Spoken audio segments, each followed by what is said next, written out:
শঙ্কর রে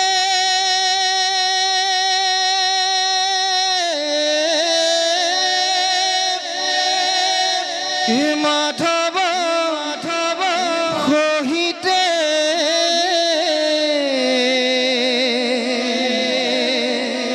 মোর ইষ্ট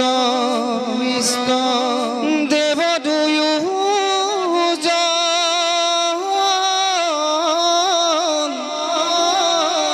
মাধৱৰ শিক্ষা ধৰি শুদ্ধ ভাৱে ভজু হৰি হে বন্ধু হেন